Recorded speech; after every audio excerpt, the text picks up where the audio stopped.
Hey guys, James Wilson-Taylor here for Roxanne. We are backstage at Slam Dunk Festival 2023. Static Dress are with us now. Hi guys, how we doing? Yeah, we're all good. Yeah. Hey up, how are we doing? Just about delirious at this point. Delirious. It's been a long weekend, boys. It's been a long weekend, but I mean, seems like you guys had a really nice reception for the crowd. I've been saying this to like pretty much everyone I talk to. Actually, it's like it's such a well curated lineup here that you're guaranteed to get a load of your audience at a place like this, right? I think, honestly, just the way it's been set out and how people have been billed is efficient to everyone. Like, if you are into heavy music, you'll be making sure to catch the right things. If you're not, you're catching everything that you want to see. And I don't know, I think it's just put together really well. Yeah. It seems like it was a good time all weekend for sure. And it's nice to have a moment, I guess, to celebrate for you guys because the news is out there. We all know it's like, let's start with the record deal, first of all. I mean, that's very, very cool to see you guys kind of stepping up and going out there on Roadrunner. I mean, I think it's pretty obvious that you could have had your pick of a fair few places and stuff. What was it about Roadrunner that kind of made sense for you guys on that one? Well, we held off for so long because we just wanted to do it on our own and do it for ourselves and stuff and do it for the right reasons, but it kind of got to a stage where we couldn't afford to keep doing it on our own, like cash flow and stuff like that, like everything like that. But after sitting down and like coming back to people like Johnny and Chris at Roadrunner, it was very much like there's a place to grow within this company. Like, they've had a complete rehash of everything now. The way their infrastructure works is really good. The people who were there care about music, and it was also like when I sat down and I talked to them about what we're trying to do, they were the first people who didn't say, oh, you should try to do this, or oh, how about we do that. They just said, let's do it and let's make it the best we can. And honestly, it was kind of like they're there to provide and help us rather than get in the way and challenge anything. And that for me anyway was like the biggest green light ever, because what we're doing right now it's working, you know. Yeah. Like, I'm not gonna sit here and be like, oh yeah, I don't know what's going on. It's like it clearly is working, and I'm so grateful for it. But to then the worry of a label coming along and being like, oh, everything you've done is just gonna get hit down the drain is a very serious thing, because sometimes you can get someone who's just in this industry for a long time and they're used to how things used to work and they're not adaptive with anything. But everyone within this company now is fresh-faced, new, and like, if not, then they're under guidance from someone who's been doing this for a long time, and that just kind of filled us with confidence to be able to do it, really. You know? That's really good to hear, because like you say, you guys have been doing it for a minute and obviously building a following on your own. It's great that this feels like it's more just I guess boosting the messaging you've already been doing. Do you know what I mean? It feels like it's just a little bit more of that. And of course we got the reissue and the kind of deluxe edition of the album coming. Tell me, I guess, about the aims on that. Like what can people expect, I suppose, but what were the aims going into that? I guess it could go a number of different ways when you expand a record you've already kind of put out there. So as far as it stands, what the record that everyone knows right now is like the Stars and Stripes record for us. That's like, this is the record that is solidifying that we are a band. There's no filler tracks, there's no interludes, there's no, you know, there's nothing to just give it substance. It's just wall to wall, here's the songs that we are. What the Redux is allowing us to do is show you all the different sides of music that we like, all the different like aspects and elements that we can create on our own. Like, it's all self-mixed, it's all self-produced, like, as it stands right now. Like, we might bring in some other people, but it's just an experimentation. So we've got the original record, which is the Stars and Stripes, and then we've got this new versions of things. And the last single that we put out is the closest to home song that we've got to the original, if that makes sense. Right, so it's like that version is the closest to the actual version that came out. The rest of them are so off the wall, they're so far away from what you already know that it's, yeah, like you won't be able to sit down to the Redux and then sit down to the actual record and be like, oh yeah, these are the same things. It's like some of the lyrics are different, some of like the complete song structures have changed, the timbre, the instruments, it's completely different. It just opens up a new world for us to be able to go down, you know? It's got to be such a nice kind of creative exercise, if nothing else, that to take something you've already made and people already know, and then go, how can I just do the complete opposite with this, or how can I just take it in that new direction? I mean, speaking of myself here, it was kind of like, I want to see what I can do. Like, I've got song ideas, but not song ideas strong enough that I want to commit to, you know what I mean? So it was like, okay, I want to sit down and make a lounge sounding song, and I'm like, oh, well, I can do that because we've got a whole song written here. Let's deconstruct, take it in and see what we can do with it. And we did that with several of the other songs. We'd see what worked about it, and then we'd change it up.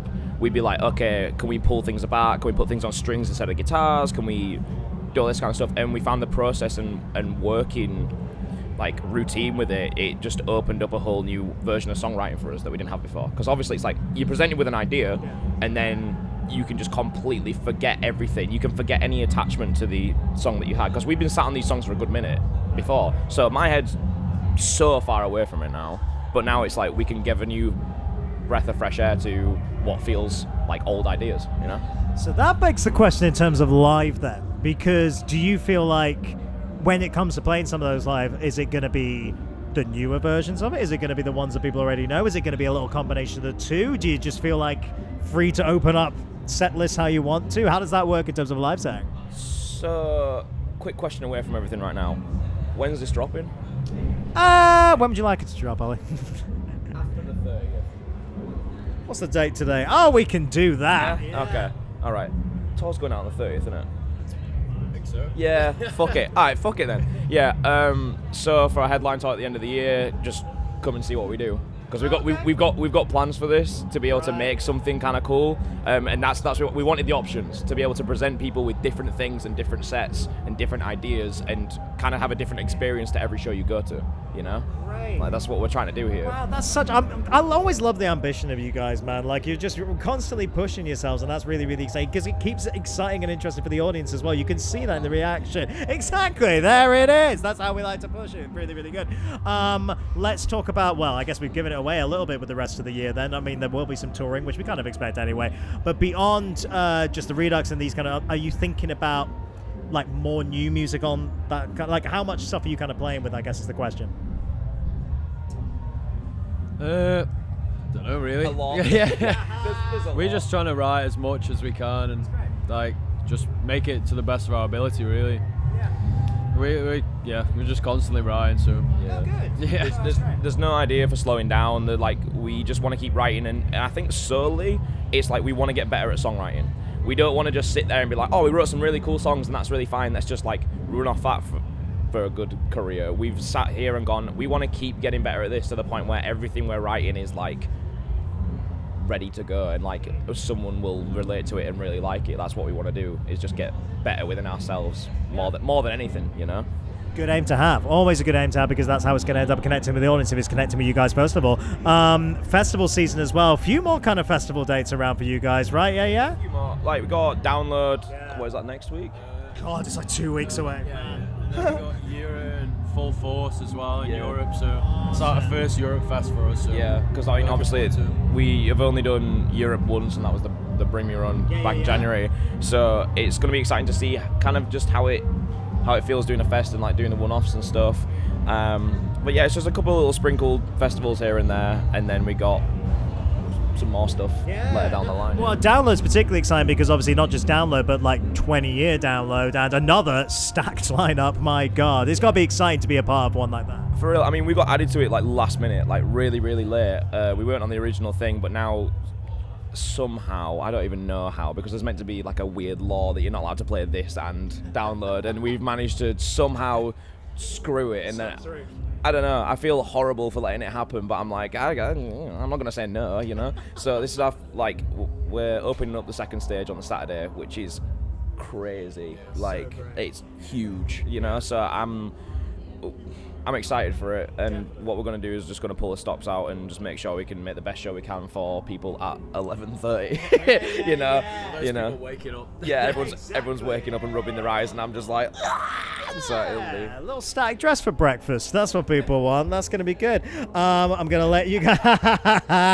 I'm gonna let you guys go in a second. Before I do, been asking everyone this weekend, because as we've kept saying, really stacked lineup this weekend. Like, it's a lot of friends of yours and stuff, but like overall, I feel like this is a real vintage year for Slam Dunk. It's a really, really impressive lineup. With that in mind, anyone you've not worked with before or toured with before, or anything that you'd love to collaborate with on this lineup, who would be like the dream choices out of Slam Dunk 2023? Movements. Nice. 100%. Like some of the greatest people I've ever met, and some of my best friends. I owe a lot to Pat particularly, but like as songwriters, really sick. I feel like they are in this bubble that is kind of like in this like pop punk world or emo world, but they are so much more than it. And I'm waiting for it to just do that, because you listen to the songs and you listen to how it is, and I'm like, this is indie rock in its finest. Like, it's not even in emo world anymore. And I just know for a fact, once they get over that, like once that band just manages to break out of like being in this kind of box or whatever, it's going to be monumentally massive. Like, I'm not saying they're a small band at any point, like, but they are so underrated, especially over here. It's criminal. New record's really interesting as well. Really, really interesting. How about yourself? Yeah, Movement's for me. I was going over the lineup in my head, but Yeah. those for me, they're like the coolest band on here. So Yeah. Like sonically wise, everything. Like me and Sam talk about them a lot. Like what they've managed to do is take the best parts of a certain scene that was happening at one point, make it their own, and then just push it without even trying, and it just sailed, you know? Yeah. Like, they're all incredible at their instruments, they're all amazing songwriters, and it's just, I don't know, just a perfect band, like, to us. It's sick, yeah. Lovely thing to say. No, but it's true. Like, they're absolutely killing it at the minute. I'm really excited to see what those guys do next. I'm going to let you enjoy the rest of your weekend. It's always a pleasure. I'm sure we'll see you around Download. And yeah, sounds like loads of exciting stuff this year. So we'll chat again soon, all right? Good to see you. Static Dress, everybody.